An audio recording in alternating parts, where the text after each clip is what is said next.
muita paz. Falar de orgulho é falar de nós mesmos. Quando Allan Kardec resolve questionar os espíritos imortais, no seu primeiro livro, o Livro dos Espíritos, ele pergunta qual ou quais as grandes chagas da humanidade. E os imortais respondem a ele que era o orgulho, o egoísmo e a vaidade. Estão presentes em todas as criaturas desse planeta, principalmente nos que estão encarnados hoje. E não há nenhum de nós que não tenha resquícios disso. E não há como medir simplesmente o orgulho de alguém por uma máquina. É um processo de autoavaliação e é pessoal sempre. Aqui a gente vai trazer alguns apontamentos retirados de 6 livros espíritas sobre a questão do orgulho, para que a gente possa nos perceber. Como ninguém muda ninguém em nenhum momento da vida, só eu mesmo posso me transformar. Por mais que às vezes desejamos que o outro se modifique, essa ação é sempre pessoal. Porque o responsável pela encarnação, pela sua vida na Terra, é sempre você, pela minha sou sempre eu. Então, o principal objetivo da minha encarnação é promover a minha evolução. O de vocês, promover a evolução de cada um de vocês.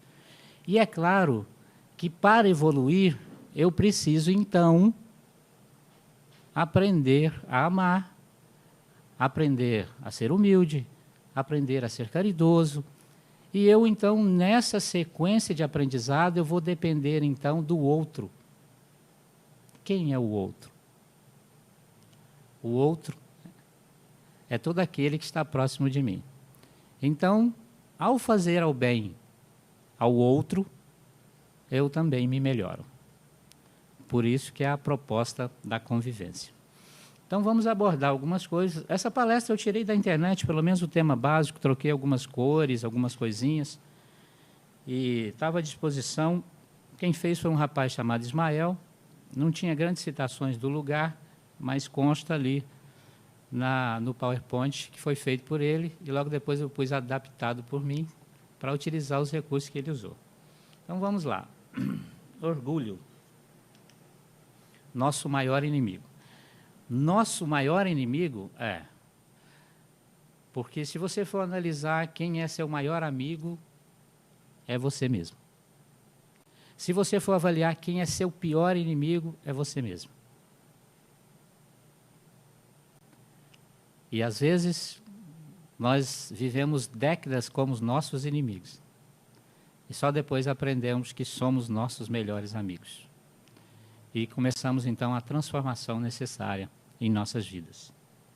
Muitas vezes, a gente é um gatinho e acha que é um leão, conforme está ali na foto.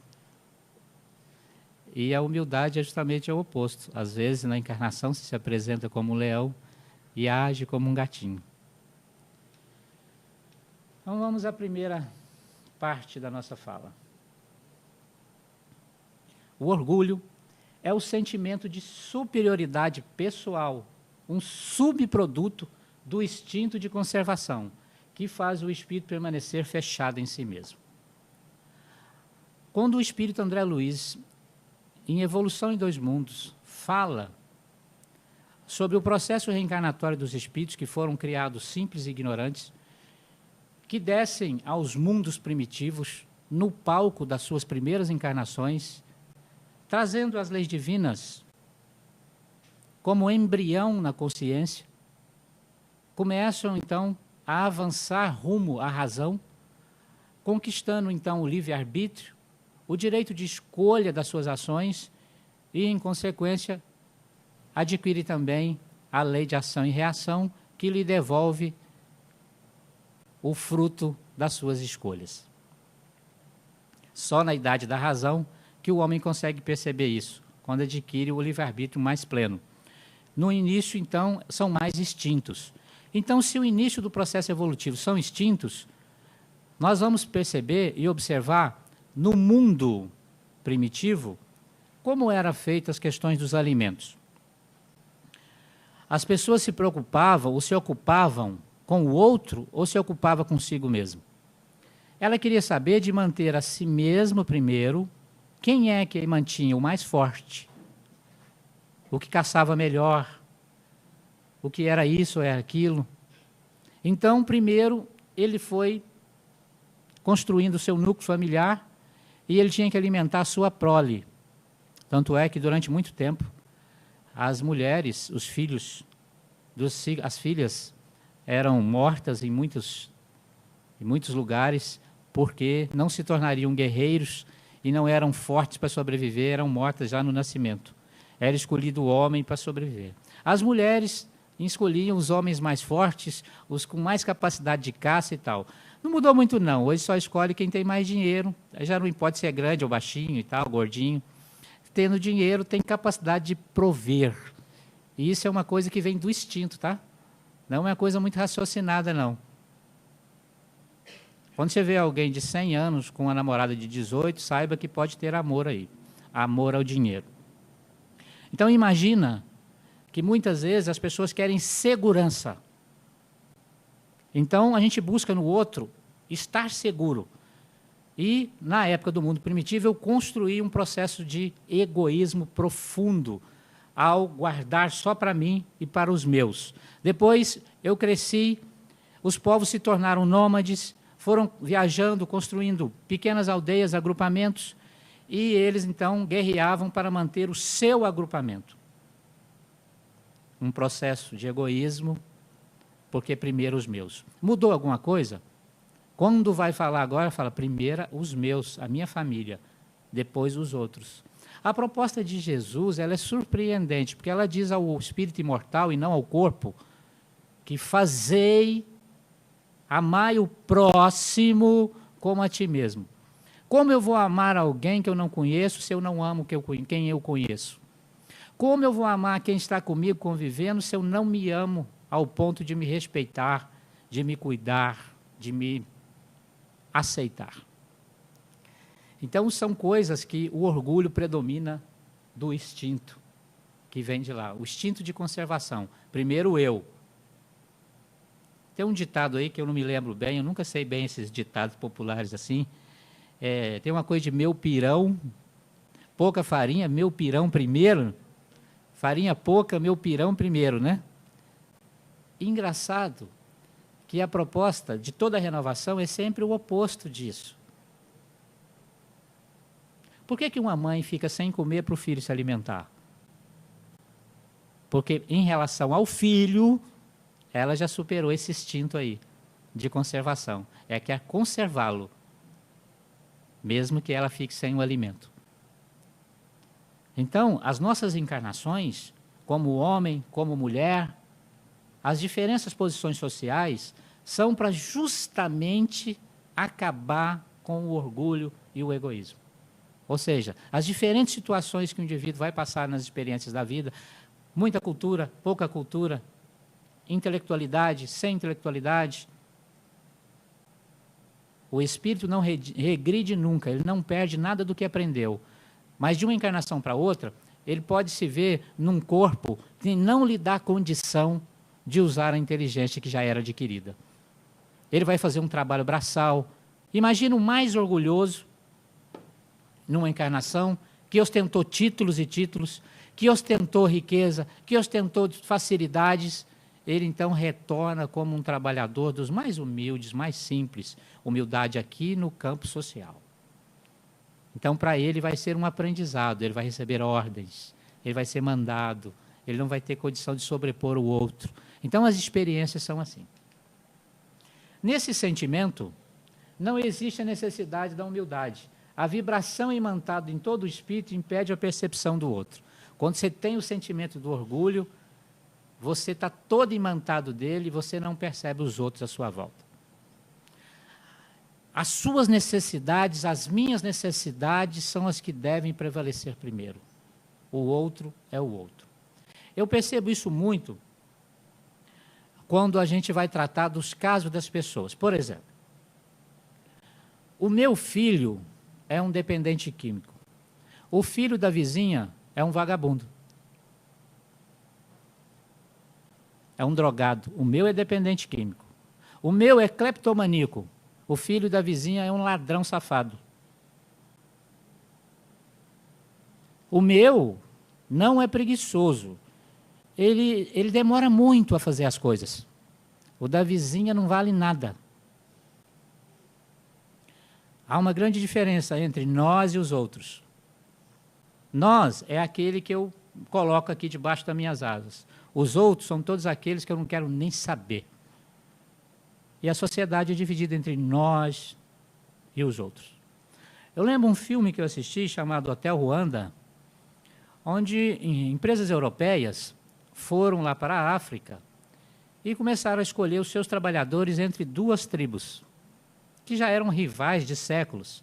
E começaram a dizer para uma das tribos: vocês são mais bonitos porque o nariz é mais fino, vocês são mais esbeltos, as mulheres têm o corpo mais bonito, vocês são melhores do que a outra raça.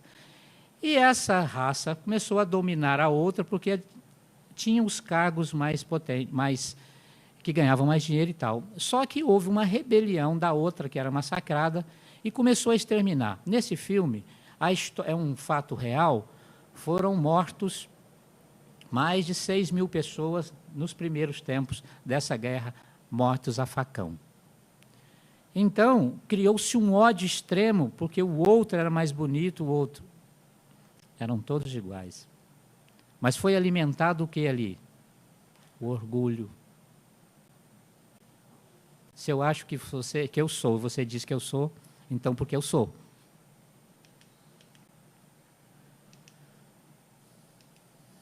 O orgulhoso não percebe os enganos e nem compreende o valor da aproximação alheia. Não percebe o valor da troca e jamais permite ajuda.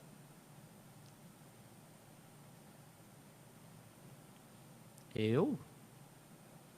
Por quê? Quem disse? O orgulhoso exerce forte tamponamento das vibrações, formando barreiras em torno dos principais pontos da consciência. Para o orgulhoso, sua superioridade não permite que o conhecimento adquirido atue nos escaninhos da renovação mental. Vai participar 100.000 vezes de palestras, de estudos, de grupos, e não vai adiantar nada. É semente plantada para o futuro. Enquanto a lei divina não promove pela dor da experiência a renovação mental. Porque eu não acho que preciso. Até hoje eu me lembro de uma dinâmica que fui fazer num centro espírita. E a nossa dinâmica era assim: vamos colocar primeiro para as pessoas dizerem as suas virtudes. Aí ninguém aqui vai falar que tem virtude, aí a gente introduz as qualidades. Todo feliz achando que ia acontecer assim. Todos descreveram as virtudes e eram muitas virtudes. Eram tantas virtudes que não dava para continuar a dinâmica. Não tinha ninguém lá que precisasse melhorar algo no centro. Por quê? Como que eu vou dizer que eu não sou, que eu não posso, frente aos outros? A gente foi explicar que virtude era uma conquista real. Ou seja, paciência é uma virtude. Se você diz perdi a paciência, você não tem essa virtude adquirida. Eu perdi a paciência. Não, ninguém perde o que não tem, o que não é conquista. Aí alguém fala assim, mas Jesus perdeu a paciência lá, chutou lá as aves lá no templo, na passagem dos vendilhões do templo. Mentira! Qualquer pessoa de bom senso vai saber que alguém que pregou o amor e vivenciou jamais faria uma atitude daquela. É uma questão só de reflexão, raciocínio e lógica. Aquele chicote falado que ele usou foi o chicote verbal, ao dizer o que estão fazendo na casa que deveria ser de oração. Tanto é que ele diz na mesma fala, derrubai esse templo e eu o erguerei em 3 dias. E eles acharam que ele estava falando do templo de pedra. Estava falando do templo. O meu templo. Derruba esse templo. Eu me erguerei em 3 dias. Não aconteceu? Allan Kardec, então, pergunta aos espíritos, quando há virtude? E os Espíritos dizem, há virtude todas as vezes que nós resistimos à atração do mal. Aí ele começa a dizer que há virtude quando eu já resisto à atração do mal. Aí eu vou trabalhando isso. Mas, nesse caso aqui, a superioridade faz um tamponamento, uma barreira que impede a pessoa de se ver como realmente é. Características do orgulhoso. Essas aqui são só 4, lá na frente tem mais 12. Sente-se forte e ao mesmo tempo tem medo. Uma das coisas que eu demorei muito a compreender é a questão do tímido. Porque a gente sabe, acha que o tímido é uma pessoa boa, calma e tranquila. Os estudos da psicologia transpessoal indicam que o tímido é extremamente orgulhoso. Porque o que ele não quer é ser confrontado, ele tem medo de errar. Então ele tem medo de aparecer e ser avaliado, criticado, julgado, porque ele não admite isso. Então ele permanece tímido. Quando a gente vai fazer teatro, a gente sabe muito bem o que é isso. Enquanto você está lá de fora, você não quer aparecer. Depois que você entrou, todo mundo te viu, você não quer sair da peça. Você quer, agora você sentiu o gosto do aplauso, por mais que lá fora você continue mantendo essa timidez. Então, o timidez é orgulhoso. E a gente sempre fala assim, quando a pessoa é quietinha, nossa, a pessoa é tão boazinha. Quem disse? Baseado em qual informação? O silêncio não é prece. O Espírito André Luiz diz que às vezes em silêncio nós trazemos o turbilhão na mente. Eu vejo no Centro Espírita aquela plaquinha, o silêncio é uma prece. Aí você chega, fica caladinho, mas por dentro tem um vulcão de coisas acontecendo. Sente-se grande e teme a queda. Quanto maior eu me sinto, mais medo eu tenho de cair. Não tem um outro ditado aí, diz quanto mais alto, a queda é maior. Então, eu não posso cair. Não podendo cair, eu tenho que manter o quê? A minha posição. Sente-se inteligente e não raciocina suas atitudes. Para quê? Se eu estou certo? A opinião do outro não vale? Eu vou ouvir só para ver o quanto ele é menos inteligente. É a velha história, quando a gente ouve a pessoa dizendo, tá bom, tá. Tipo, não vale nada o que você está falando, estou ouvindo para gastar meu tempo e o seu. Quem não faz isso em algum momento? Considera-se sábio e conhecedor da verdade. Ora, existem inúmeras verdades. A verdade pessoal talvez seja a mais difícil de confrontar. Quem realmente eu sou? O que estou fazendo? Qual é o meu papel no mundo? A verdade divina, nós ainda não mergulhamos nela. Nós não temos ideia, nenhuma ideia pálida de Deus. Nós ainda achamos que Deus é uma pessoa, é um ser, e aí quando a gente pensa num ser, a gente pensa numa forma humana, para ter uma ideia de como nós não compreendemos nada de Deus. Deus é a inteligência suprema, não resolveu de nada, tá? Causa primeiro de todas as coisas. Tá bom, a gente continua botando uma figura para tentar compreender. Porque não tem como trabalhar essa abstração. Então, somos assim.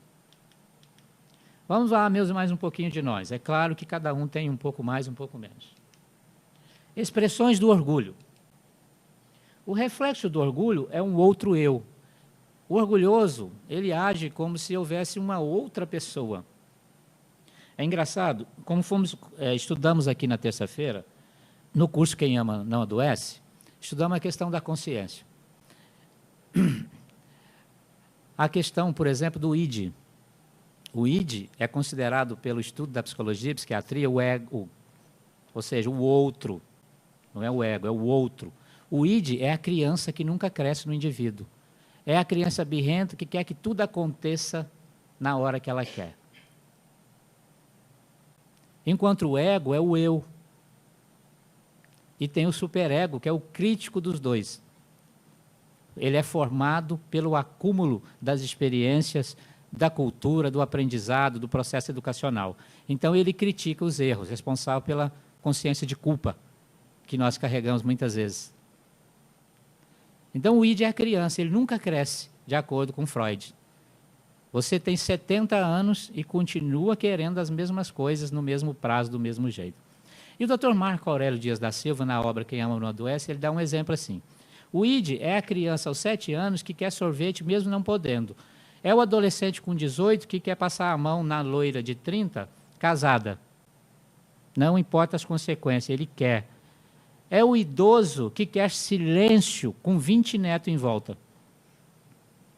Ele disse que se não fosse o superego, o idoso mataria os netos, o adolescente passaria a mão na loira, mesmo que apanhasse, e a criança tomaria o caminhão de sorvete. Então, ele diz que esse id, ele não cresce. Está muito relacionado à questão do orgulho e do egoísmo. Porque ele não reflete. Uma segunda natureza, enraizada nas profundezas da subconsciência, capaz de fazer-nos sentir e pensar em coisas que não correspondem ao que verdadeiramente desejamos e sentimos. Há uma luta interior. O Paulo já dizia isso.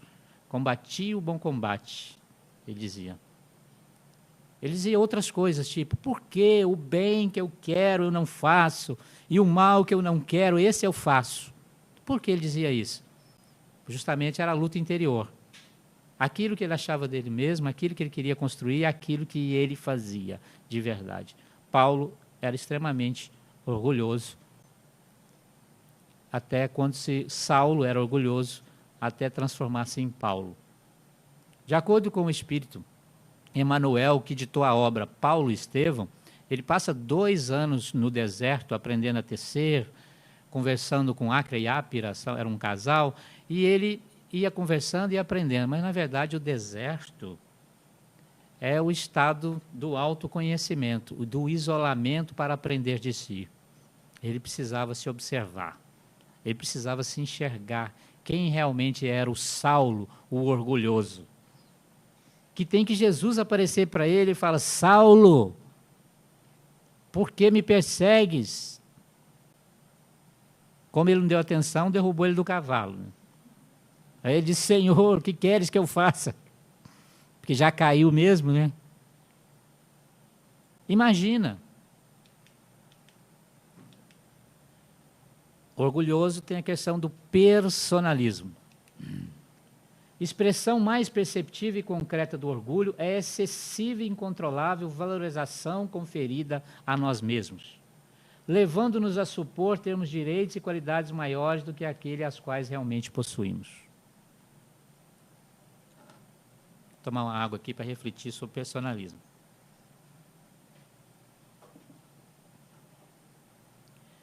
É incrível o quanto isso é perceptível em nós, em muitas situações.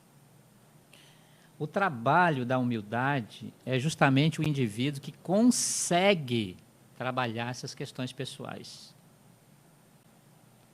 que consegue reverter esses processos, não causando mal a si mesmo e nem aos outros. Temos direitos e qualidades maiores do que as quais realmente possuímos em relação aos outros.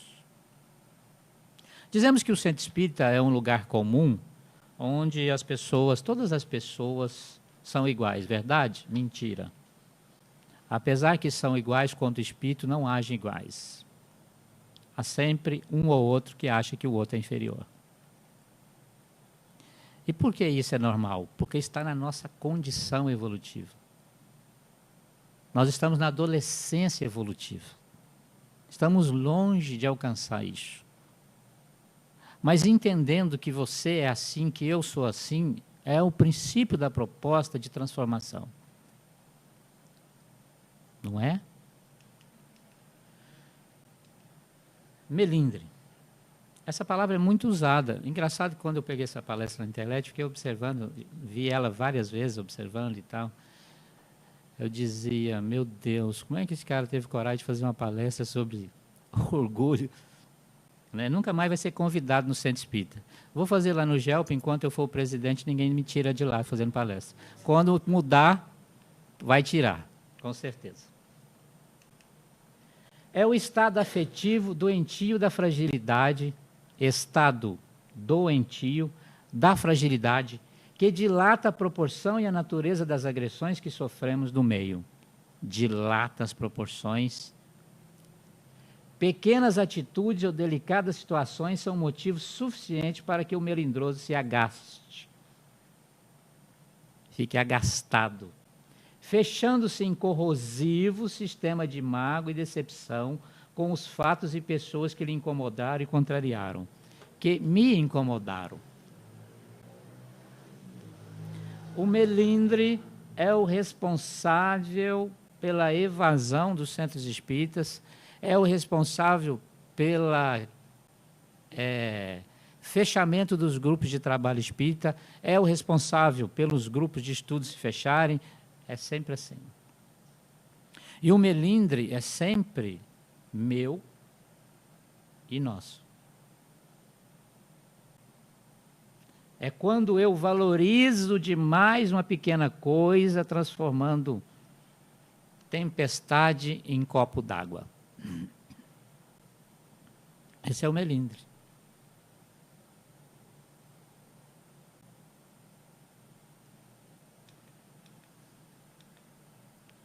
Pretensão.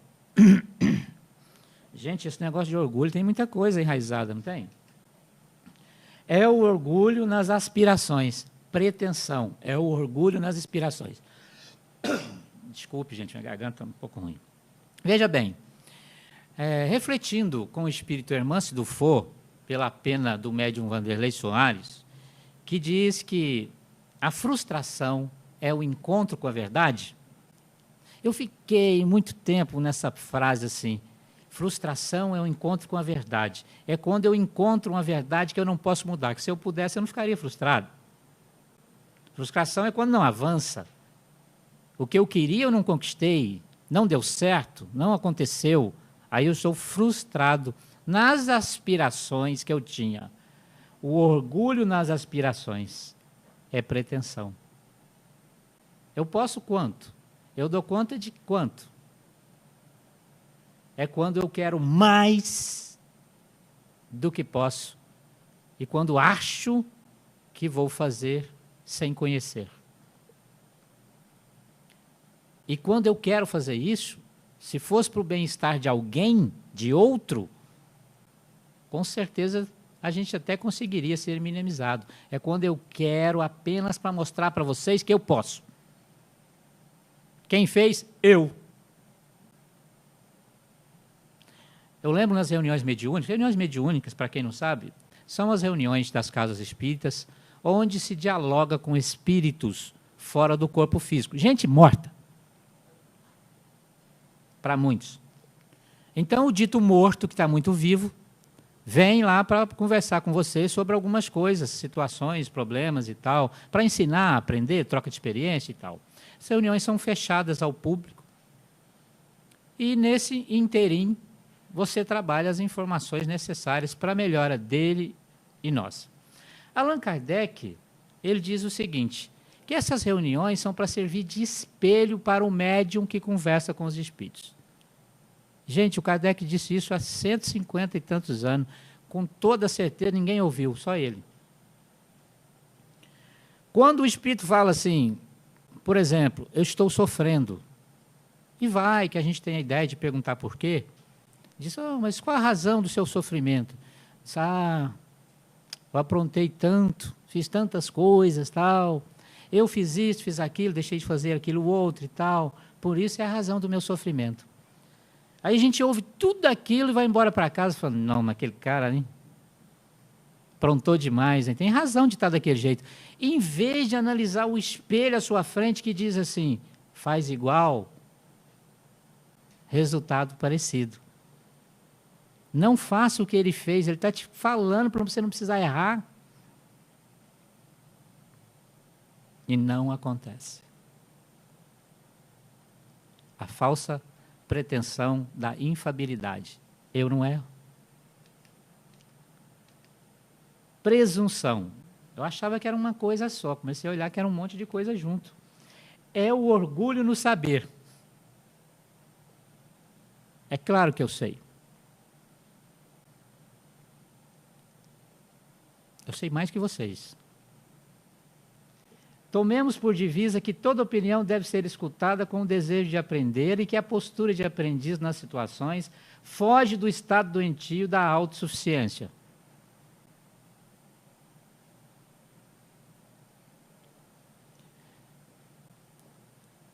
Não deveria nem continuar a palestra, né? Deveria paralisar por aqui e a gente vai levar alguns meses para refletir. O quanto é comum nas nossas vidas.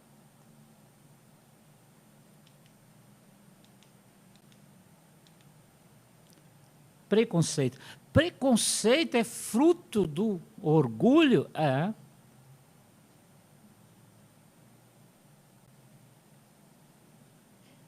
Qual que é o patinho mais feio ali? Naquela foto dos patinhos. Não tem patinho feio, gente. É. Conhece algum filhote? Não tem filhote feio. Nem a gente. É. E pode ser feio aos olhos dos outros, mas são feios aos olhos, são lindos aos olhos dos pais. Então há sempre beleza na criação divina. Mas o preconceito é o orgulho nas concepções. Preconceito. Eu lembro um amigo que falou assim, eu estou frequentando um centro de Umbanda. Poxa, que bom. E ele frequentava um centro espírita. Aí ele falou, você tem algum preconceito? Eu disse, não, eu já tenho conceitos firmados. E eles são, não há preconceito.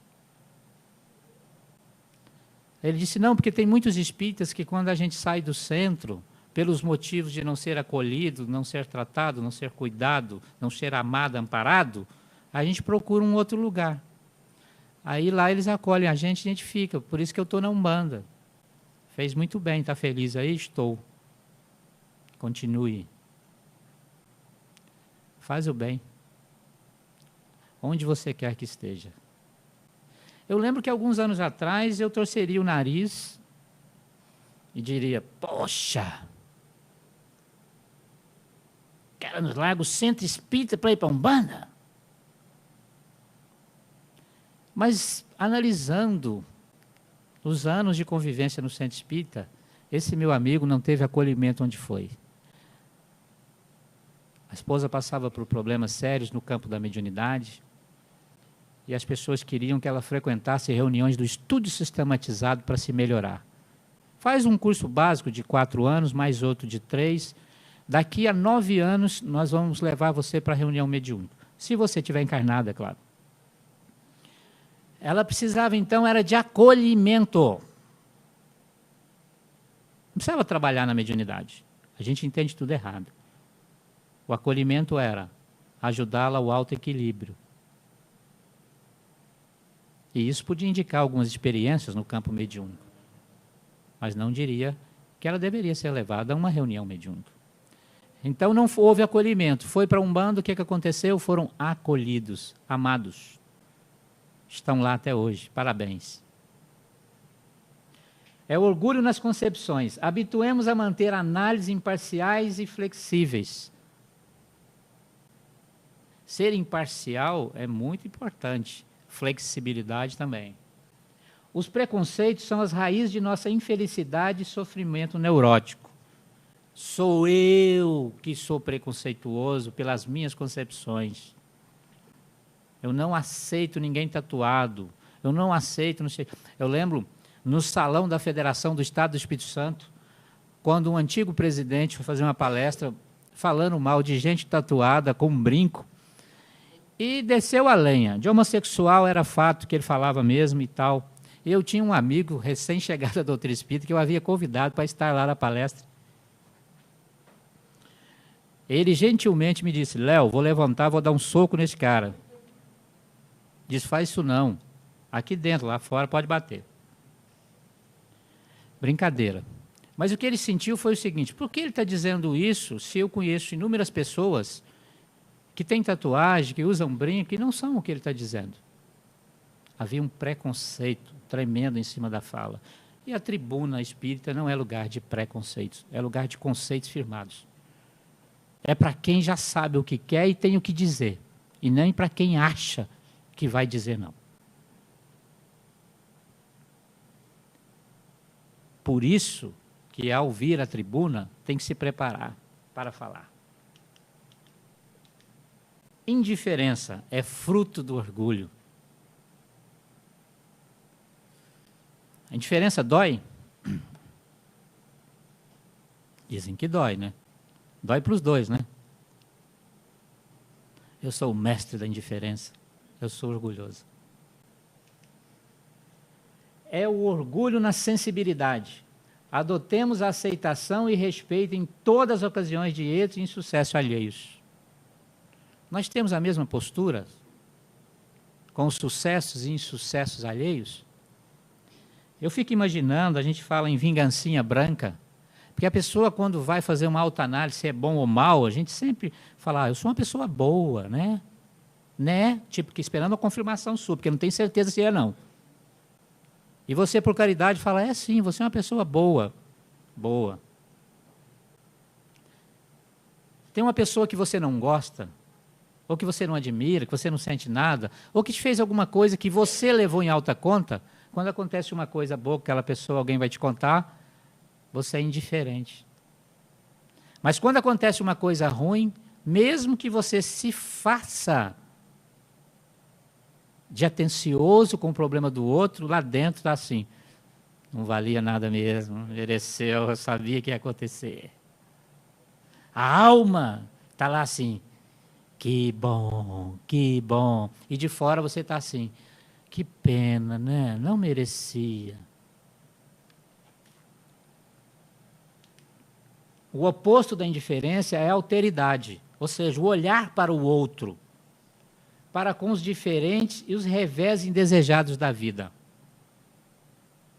Para cada passo há um contrapasso, ou para cada contrapasso do orgulho há um passo correto a se dar.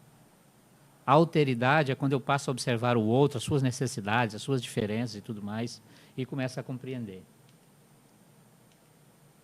Desprezo, fruto do orgulho. Gente,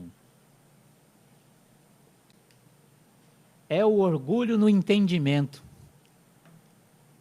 Acostumemos a pensar que para Deus tudo tem valor, mesmo que por agora não compreendamos.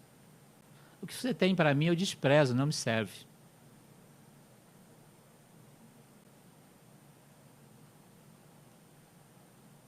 Eu desprezo. Porque eu tenho todas aquelas outras características, eu não preciso do que você tem. A não ser cabelo, que é uma necessidade real.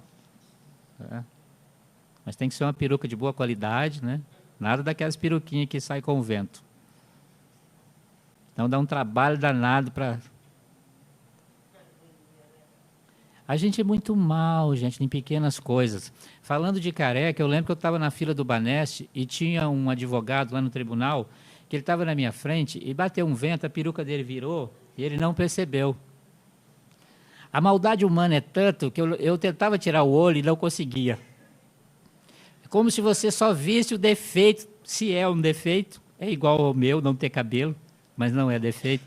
Eu olhava para frente, aí olhava a peruca, olhava para frente, olhava para a peruca. E a minha indecisão tremenda era assim, eu boto no lugar sem avisar ou eu aviso.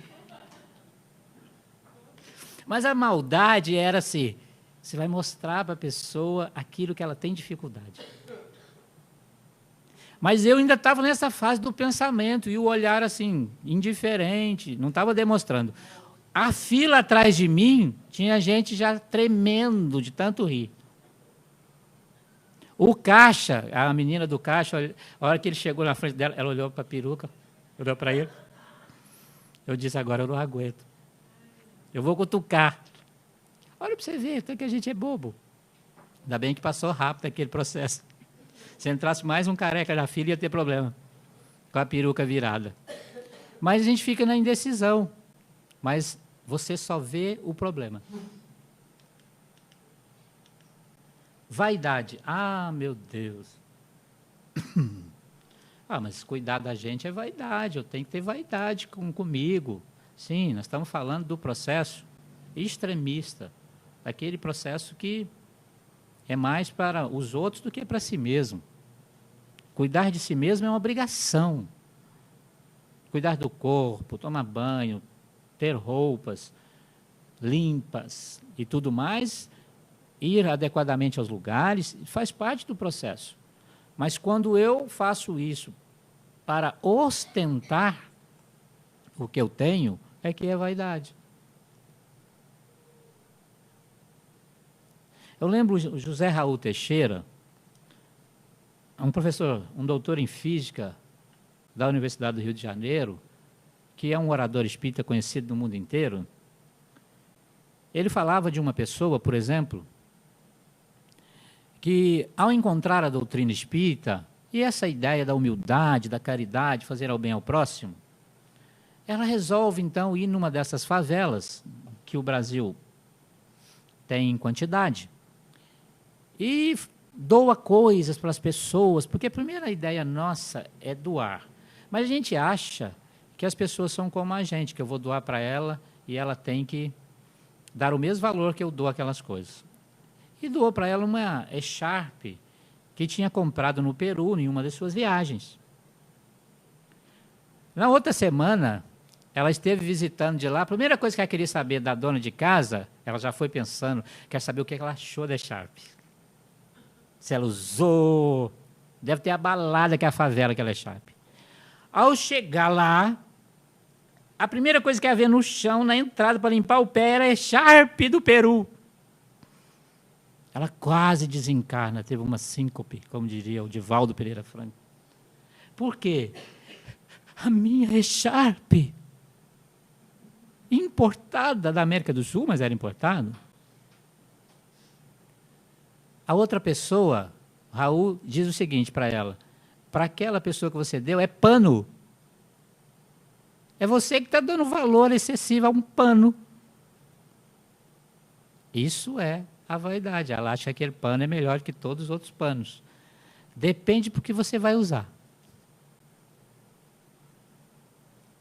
É isso que a gente precisa aprender com relação à vaidade. É o orgulho do que se imagina ser. Eu construí uma imagem daquilo que eu não sou, mas ela precisa ser apresentada para todos. Diz Carl Gustav Jung, renomado psiquiatra, que nós construímos essas personalidades e acreditamos que somos aquilo que construímos para aparecer em sociedade, e o grande drama está no confronto, porque eu realmente não sou aquilo e eu vou ter que vivenciar experiências que vão a toda hora me dizer: você não é. Mas diz que a gente termina acreditando que é. Procuremos conhecer a nós mesmos e ter coragem para aceitarmos tais como somos, fazendo o melhor que pudermos na melhoria pessoal. Pus um sol aqui para lembrar que às vezes a gente acha que é o sol mesmo. Então, peraí, eu sou tanto assim? Ou eu tenho que apresentar tanto assim? Será que a minha bolsa Louis Vuitton vai fazer sucesso lá no Centro Espírita? Ou ela é desnecessária? Nós vamos observar o que é necessário para a nossa vida. Buda, o nobre Gautama, ele já falava do caminho do meio, para você sempre observar o meio termo das coisas. A gente podia tratar disso com Einstein, falando da relatividade das coisas e ocasiões. A gente podia dizer muitas coisas. Mas ele falava que o grande problema do ser humano era o apego demasiado às coisas da matéria em um universo eternamente mutável. Como é que você se apega a algo que é mutável?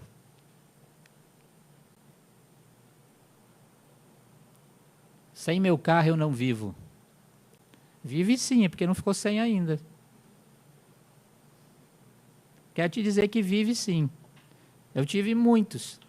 E quando eu comprava os novos na concessionária e acabava com eles num curto prazo de tempo. Era meu hobby preferido. Quando eu fiquei sem nenhum real no bolso, eu me vi um dia andando de ônibus, com a mão, naquela posição que todo mundo conhece, e chacoalejando para lá e para cá, eu comecei a rir sozinho. Eu acredito que algumas pessoas estavam ali perto, acharam que era doido. Eu estava rindo, lembrando das besteiras que fiz com aqueles veículos, com aqueles carros e tal. Quanto dinheiro foi jogado fora, e naquele momento eu tinha só a passagem de ida e nem a de volta eu tinha. Aí eu comecei a rir, assim. Aí comecei a rir, e como se eu lançasse um olhar para Deus e dissesse assim, só assim a gente aprende. Porque achava que a minha calça Pierre Cardin, Yves Saint Laurent, minha camisa não sei o quê, meu sapato de pelica, a minha caminhonete comprada em Cuiabá, ela era eu.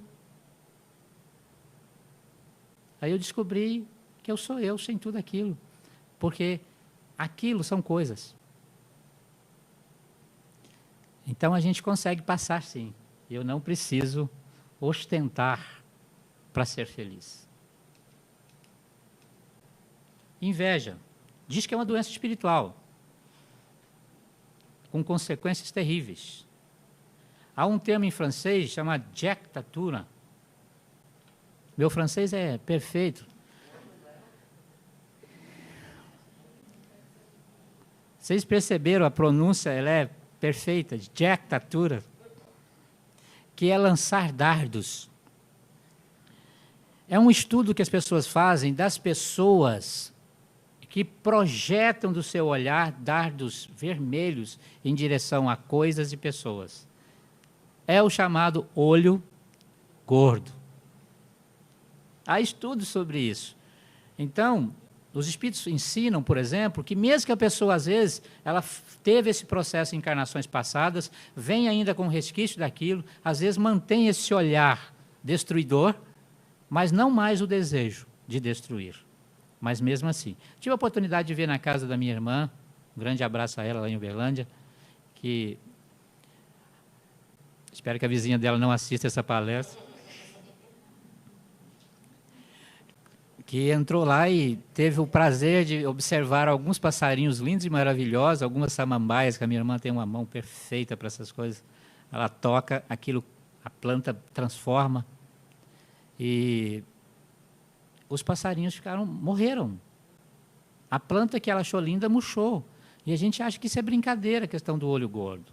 É relacionado à inveja. O invejoso, ele não quer aquilo que você tem somente, ele quer que você fique sem. Porque o desejo dele é ter algo que você não tenha, eu estar acima de você. E é uma doença espiritual. E quem é invejoso sofre muito. E sempre inveja e ciúme estão muito próximos. Muito próximos. É o orgulho perante as vitórias alheias. Admitamos que temos esse sentimento e enfrentemos com dignidade e humildade, de modo a transformá-lo gradual e serenamente, sem martirizar-nos. Ora, só podia estar na obra de Hermâncio Dufour. Essa fala desse jeito. Observar e gradualmente ir modificando, sem causar sofrimento a nós mesmos, mas modificar. Eu não preciso acabar com o meu lado sombra, eu preciso iluminá-lo.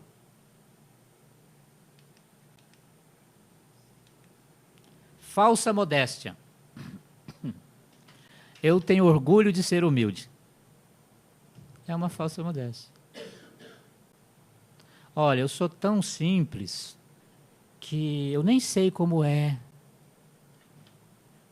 Quando eu penso assim, que eu sou tão bondoso, que eu sou tão caridoso, que eu sou tão simples, é porque eu não sou. Porque se eu fosse de verdade, eu não precisava falar. Falsa modéstia. É o orgulho da humildade artificial. Eu costumo chamar que muitas vezes nós não temos humildade, nós temos orgulho rastejante. O que é o orgulho rastejante? É quando, para parecer que eu sou humilde, eu engulo a seco para mostrar que eu sou superior, que eu admiti, que eu aceitei. Isso é orgulho rastejante. Vai dizer que eu faço aquela coisa, que é a tarefa, que eu não gosto, que eu não quero fazer, para que todos vejam que eu faço. Que aí eu fique bem na fita. Isso chama orgulho rastejante. É quando você reduz seu orgulho Deixa ele bem baixinho para mostrar que você é humilde, não sendo humilde. Esforcemos pela simplicidade que vem da alma sem querer impressionar. Faz. Trabalha. Prepotência. Prepotência. É o orgulho de poder. Aprendamos o poder interior conosco mesmo, transformando a prepotência em autoridade legítima, não fantasiosa. A prepotência não é legítima. A autoridade real não é imposta. Porque entre os espíritos a autoridade mesmo é a moral.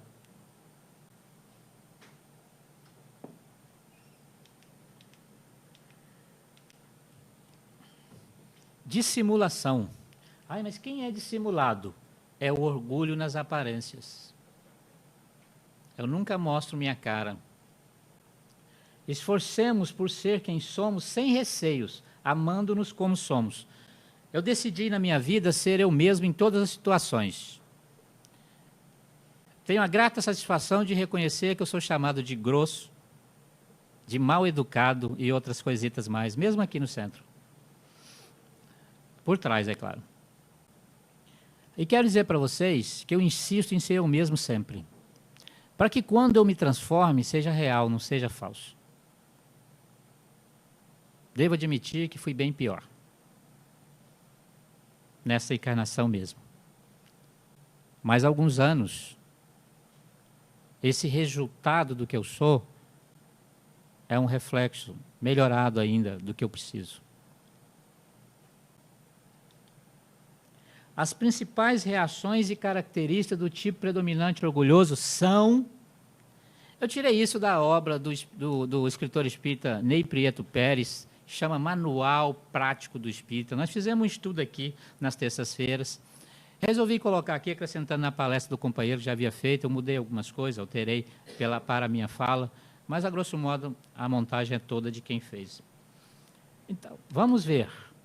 Amor próprio muito acentuado contraria-se por pequenos motivos. Viu lá o que é nas explicações? Reage explosivamente a quaisquer observações ou críticas de outro em relação a seu comportamento. Necessita ser o centro de atenções e fazer prevalecer sempre as suas próprias ideias. Lembro no curso, toda vez que caía uma frase dessa, a gente abaixava a cabeça. Porque é um resultado das nossas experiências. A gente se vê muito nisso, mas só ver não adianta, eu preciso fazer mudanças.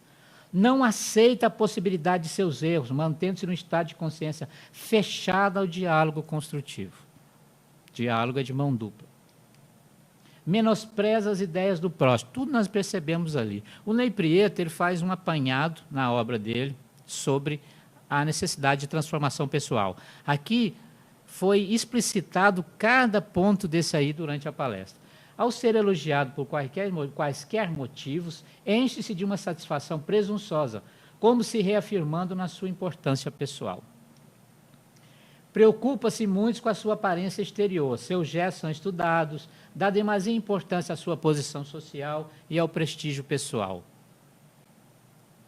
Costumo dizer que Vitória é um feudo. Aqui, por incrível que pareça, uma cidade de 400 e tantos anos, o nome da família parece que é mais importante do que o caráter das pessoas.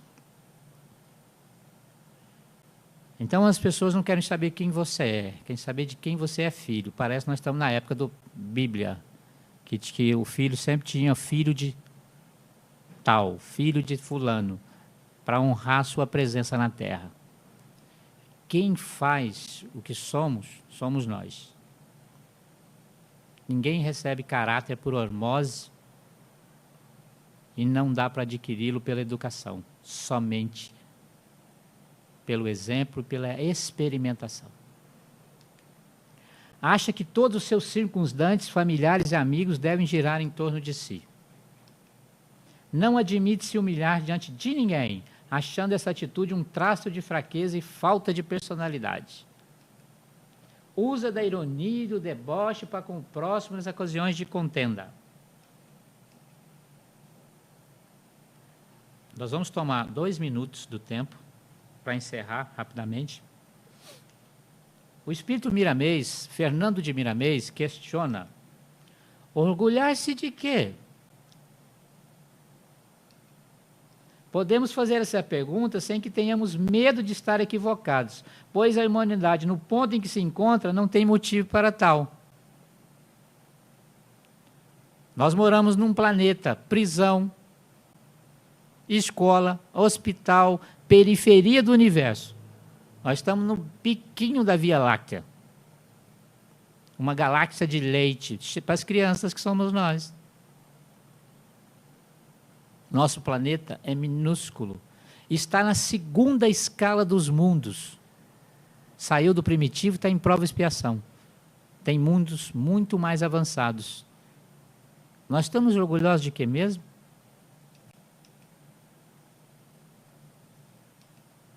Qual a nossa maior conquista no campo dos sentimentos? Já avaliaram as suas conquistas? Para a gente trabalhar a questão do orgulho, o que você conquistou? O que tem feito? Faz o bem a alguém? Faz o bem a si mesmo? Como tem lidado com essas situações de confronto?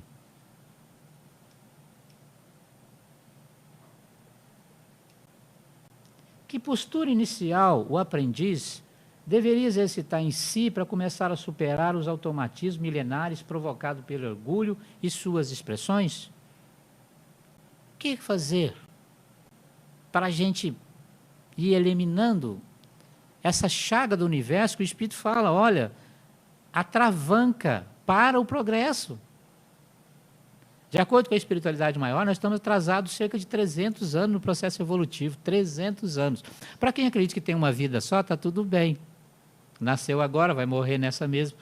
Mas para quem acredita em reencarnação, 300 anos de atraso, numa fila, um planeta que tem 30 bilhões de espíritos, 7 encarnados, 7 bilhões encarnados, 23 bilhões aproximadamente fora do corpo, tem gente na fila para reencarnar.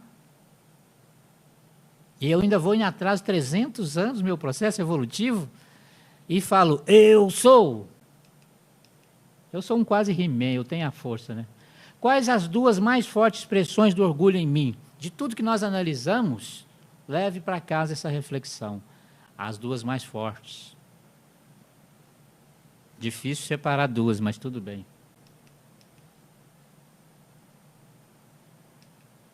O que venho fazendo para amenizar as expressões na intimidade e nos hábitos diários? Quando fala assim, você entra no centro espírita e muitas vezes a gente quer lutar contra esses grandes monstros do primarismo animal, o orgulho, o egoísmo e tal. Aí eu vou acabar com o meu orgulho, o meu egoísmo e tal. Vai não, isso não é assim, nós temos que transformar, é uma série de experiências. Começa pelas pequenas coisas. Elimina as pequenas coisas e elas vão eliminando as grandes. Se eu vou trabalhando com aquilo que eu posso, eu vou diminuindo a força das grandes coisas. Não, mas eu quero acabar com o meu orgulho. Vai voltar aqui algumas vezes.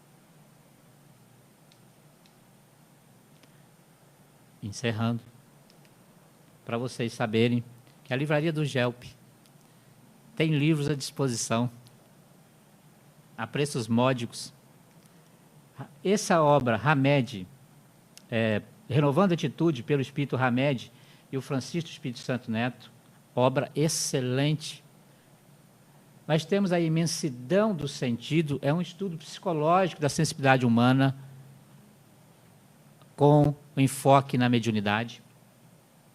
O Evangelho segundo o Espiritismo, aqui foi a edição de Araras. O Livro dos Espíritos, questão 67, também da IDE. O Espírito Miramês, A Força do Pensamento, pelo médium João Nunes Maia. Temos mais alguns livros aqui. Hermance do Faux, por Vanderlei de Oliveira, Mereça Ser Feliz, onde vai encontrar lá Superando as Ilusões do Orgulho. Hermance, de novo, Reforma Íntima Sem Martírio. E Seara Bendita. Não acabou, não. Aí nós temos lá pela Irmã Dufour e alguns outros espíritos, unidos por amor, a ética e cidadania à luz do fundamento espírita. Quer mais um pouquinho? A Mouy Algira Bessa, França, que é a força, sentimento, a força do espírito. De novo, no encontro de evangelização, moralidade cristã em debate, isso em Sacramento, deixa eu voltar aqui. Isso foi feito lá em Sacramento, no encontro de Mocidade Espírita, ali no Triângulo Mineiro. Esses são alguns livros que nós utilizamos para chegar a essas reflexões. Imagine o quanto há necessidade de se refletir sobre isso, mas trabalhar esse tipo de coisa. O orgulho fere muito a gente. O egoísmo, então, é profundo. E essa transformação não se dá de um dia para o outro. Não há um de nós melhor do que o outro. Não há um de nós pior do que o outro.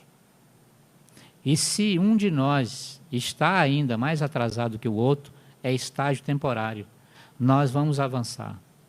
A coisa que me deixa mais feliz na vida é a observação feita pelos espíritos Allan Kardec. Nós fomos criados e destinados à perfeição, à felicidade. Então, por mais que eu não seja perfeito agora, que eu não esteja, eu vou chegar lá. E gostaria que todos nós fôssemos para o além mar da evolução. Muita paz a todos.